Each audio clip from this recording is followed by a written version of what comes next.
É, Quais são as melhores práticas para implementar sistemas de monitoramento contínuo e preditivo? Essa é uma pergunta bem abrangente. Também vai depender da sua empresa, dos equipamentos que você tem, com o que você trabalha, o que você quer, se você pode gastar ou não pode. Enfim, então, quais são as melhores práticas para implementar sistemas de monitoramento? Primeiro que você vai ter que entender, digamos, o que você quer da vida. Então você, de início, eu até anotei aqui para não esquecer, senão eu me esquecer tudo do raciocínio. Primeiro você vai analisar, avaliar suas necessidades. Que tipo de manutenção preditiva que você precisa? As mais comuns, análise de vibração, análise térmica e análise de óleo. Pode ter outras, e com certeza tem, mas depende do ramo da sua atividade. Talvez você vai ter que fazer a análise de ultrassom, ver espessuras de tubulação, ensaios com líquido isolante, enfim, tem uma infinidade de testes que você pode fazer.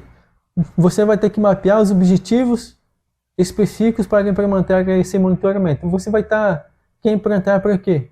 Para reduzir falhas, aumentar a vida útil do equipamento, passar manutenção preventiva baseada em tempo para baseada em condição. Qual o seu objetivo?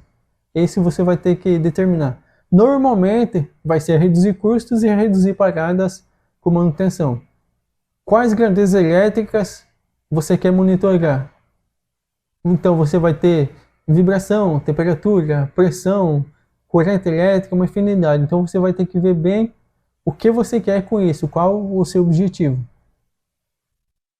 Você vai padronizar equipamentos e sensores, sempre que possível, para facilitar a manutenção e aquisição de dados. Esse daqui se você vai instalar sensores nos equipamentos. Eu recomendo, se você quer passar para fazer manutenção preditiva contínua, você contratar uma empresa terceirizada com sensores inteligentes. Nos meus cursos eu menciono isso na manutenção preditiva, já quando a gente entra em manutenção preditiva, como implementar manutenção preditiva, eu recomendo. Quer um sistema de monitoramento contínuo? Contrate uma empresa terceirizada. Por outro lado, dependendo do nível de automação na sua empresa, você consegue fazer isso no próprio supervisório do equipamento. Hoje em dia é comum vir equipamentos, compressores de ar, por exemplo, que tem o IHM ligado ao compressor e tem vários sensores espalhados para saber, por exemplo, o nível de óleo, temperatura, quando que tem que trocar o óleo, às vezes até níveis de vibração no próprio compressor você consegue ver através do IHM. Então, você pode fazer isso.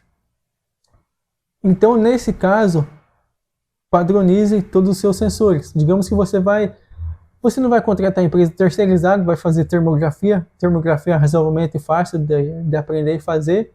Então, digamos que você vai ter umas 4 ou 5 equipes que vai fazer análise termográfica. Você vai precisar, digamos, de 4 ou 5 equipamentos. Então, padronize esses termosvisores para ficar mais fácil de você fazer análise de dados, montar relatórios. O próprio software desses equipamentos vai ser mais fácil. Se você tiver 5 equipamentos diferentes, de marcas diferentes, você vai ter, por exemplo, 5 softwares diferentes, vai ter que talvez fazer 5 formas diferentes de criar relatório, analisar dados e assim por diante. Então, padronize os equipamentos. Atenção ao coleta de dados e armazenamentos. A vantagem de você contratar uma empresa para fazer monitoramento contínuo que eu estou dizendo aqui é você ter o sensor 24 horas por dia, 7 dias por semana no equipamento. A vantagem, nesse caso aqui, é que você tem monitoramento contínuo. Deixa eu só voltar aqui atrás para você ver. Ó. Nessa análise de vibração que tem aqui, apesar de só estar esses 2 dias aqui, mas é um monitoramento contínuo. Aproximadamente de 10 em 10 minutos, o sensor faz uma leitura e joga no banco de dados que gera esses gráficos aqui. Então, se eu quiser puxar o histórico do ano inteiro para acompanhar, eu consigo ver. Se eu quiser só selecionar a parte aqui de um dia, para me verificar, ou uma hora que seja, eu consigo ver. Essa é a vantagem. Caso você vai optar por análise térmica, de vibração e outros, que não vai ter um monitoramento contínuo assim, que a pessoa, digamos, vai precisar ir verificar de tempos em tempos, você vai ter que achar alguma forma de coletar e armazenar esses dados. Nem que seja que você não tenha um sistema ainda, que você tenha uma inspeção que faz análise térmica e o cara vai ter que apanhar, ligar as temperaturas registradas manualmente na folha. Depois você pega, sei lá, você, um aprendiz, não sei, só pede para passar pro Excel esses dados para ficar mais fácil. O próximo passo é a definição do limite. Até que limite é aceitável, até que limite que não é. Isso também depende do equipamento.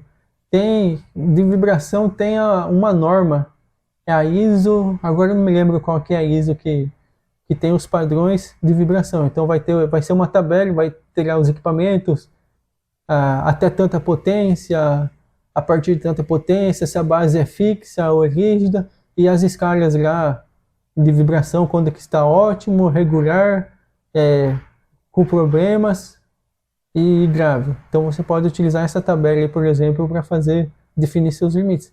A mesma coisa de temperatura. Mas qual que é o limite? Não sei. Depende. Depende do equipamento, depende do ambiente de produção que se encontra. Enfim, se você está num lugar, por exemplo, que você está lá no extremo norte do Canadá, lá que a maioria do ano a temperatura lá é negativa. Então, caso tiver um motor elétrico que a temperatura está a 40 graus, é indicativo que alguma coisa está acontecendo. Então você não vai deixar 40 graus lá no extremo norte do Canadá o limite de temperatura desse motor, vai deixar bem menos. Por outro lado, digamos que você estará na Austrália ou aqui no Brasil, em regiões que é comum no ano a temperatura estar entre 35 e 38 graus. Então o motor está a 40 graus vai estar super normal. Então você que vai ter que verificar e definir esses limites. Em motores elétricos, normalmente é mais fácil, você só vê a classe térmica do motor e você consegue estipular as temperaturas máximas a partir disso. Outra coisa importante que você vai ter que fazer é a capacitação da equipe. Tudo isso que nós comentamos, as equipes vão precisar entender. Precisar entender o que é manutenção preditiva, para que serve, limites, como que é feito. Porque pode acontecer o seguinte, igual eu já vi acontecer.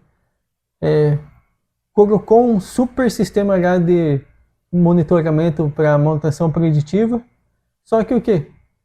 As pessoas não davam tanta atenção assim que se tivesse alguma normalidade, tinha que montar um plano de ação e executar a manutenção do equipamento. O que acontecia então? Basicamente, gerava os alarmes, às vezes 3, 4 meses antes, indicando que em algum momento ou imediatamente ia precisar tomar alguma atitude para restabelecer o funcionamento desse equipamento, que ia dar problema no final, mas as equipes não tomavam essa atitude. Então, a manutenção preditiva, que acabava se tornando uma manutenção coletiva depois. Às vezes, 3, 4 meses depois, as equipes não tomavam uma ação para resolver o problema, se tornava uma manutenção coletiva, ou seja, para nada adiantava o sistema de manutenção preditiva. Então, capacitar a equipe para atender. E a melhoria contínua, aí, o ciclo PDCA, para você melhorar todos esses processos aqui. Como disse, você não vai conseguir fazer o sistema perfeito da noite para o dia. Para nada, para inspeção, para manutenção preventiva, preditiva, para nada. É melhoria contínua que você consegue aperfeiçoar. O que você fez ontem, o que você aprendeu com os dados de ontem, que você pode melhorar hoje e pode melhorar amanhã. Então isso é um ciclo PDCA, de melhoria contínua. Acho que aqui eu já devo ter respondido essa pergunta aqui.